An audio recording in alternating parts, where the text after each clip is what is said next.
السلام علیکم و رحمت الله و برکاته. یکی از علمای شنقیطی که محمد حسن ددوش میگن، اون یکی از مجتهدین هست نسبت عقیده ماتریدی و اشعری چی میفرماید و در حقیقت اهل سنت و جماعت این فکر رو دارن. الان ان شاء الله گوش میکنیم، بعدا ان شاء الله با صحبت باقی هست. عليكم السلام ورحمة الله وبركاته. أكرمك الله وحفظك ووفقك وسددك. بالنسبة للأشاعرة ليست فرقة، وإنما هو مذهب من مذاهب أهل السنة في العقيدة، وهم الذين ينتسبون لأبي الحسن علي بن إسماعيل الأشعري رحمة الله عليه، وهو من أئمة أهل السنة من أئمة الشافعية، ومذهبه هو مذهب من مذاهب أهل السنة المعتبرة، بل هو مذهب جمهور أهل السنة من المحدثين كالبيهقي والحاكمي السابوري ودارقطني، عدد من المتأخرين كثير مثل النووي والحافظ بن حجر، من المذاهب الأربعة.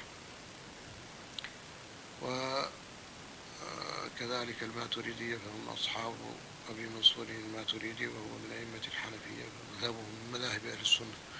لكن هذه المذاهب إنما يسوغ أن تسمى مذاهب في الأمور التي لم يحسمها النص. الأمور التي حسمها النص من الكتاب والسنة ليست مذهبا لأحد، والأمور التي هي قابلة للاجتهاد لا فرق فيها بين الفروع والأصول، فلا فرق بين المذاهب الفقهية والمذاهب العقدية. این فضیلت شیخ محمد حسن ولددو پرسیده شد از عقیده ماتریدی و اشعری. اون حضرت در جواب گفتن که عقیده اهل سنت و جماعت هستن اونها، و یکی از محدثین هستند، مانند چقدر که محدثینی که بیهقی و دیگر متأخرین که نووی ابن حجر اسقلانی که هستند، اونها هم از محدثین هستند.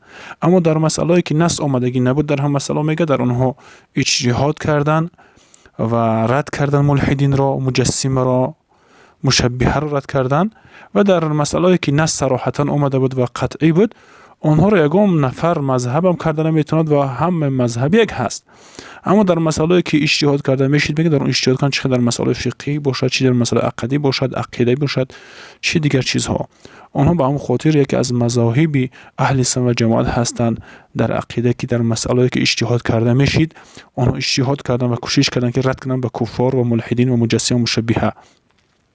اما در مسائلی که حدیث صراحتا و آیات صراحتا است اونها هم قبول کردن و معنایش که عرب معنیش همون به هم معنا میفهمیدن، هم معنا رو به مردم فهموندن و یکم چیز دیگری در شریعت کم و بیشی نکردستن.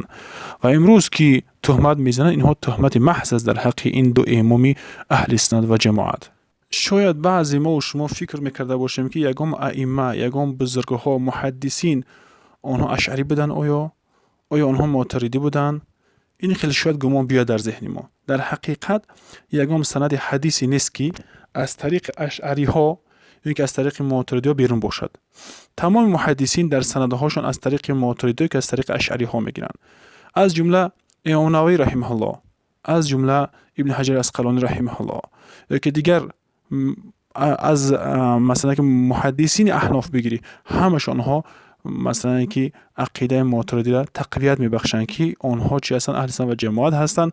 و این اهل سنت و جماعت هست. ابو منصور ماتریدی فقط در مسائلی که اجتهاد راه داشت در اونجا اجتهاد کردن تا اینکه مجسمه و به اینکه مشبهه و اینها را رد کردن و ملحدین در زمانش بر عقل و نقل رد کردن. بعضی تهمت هایی که نسبت اشعری، امام اشعری رحمه الله تهمت میکنن که آنها عقل پیش میدونستن از نقل از آیات قرآن حدیث، این تهمت است. این یک تهمت محض در نسبت اون حضرت و این کذب و دروغ هست. اینها دیگر که از گپ دیگر نمیآوند و پیدا نمیکنن که تهمت بزنن.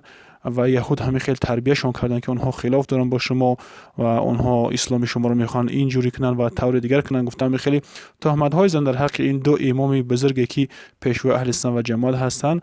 این گپ ها را شما متوجه نباشید که این سبب افترا و کذب و اختلافی که بین امت محمد صلی الله علیه و آله به این طریق ها میاندازن که چون که از تمام اهل سنت و جماعت یا ماتریدی هست یا اشعری.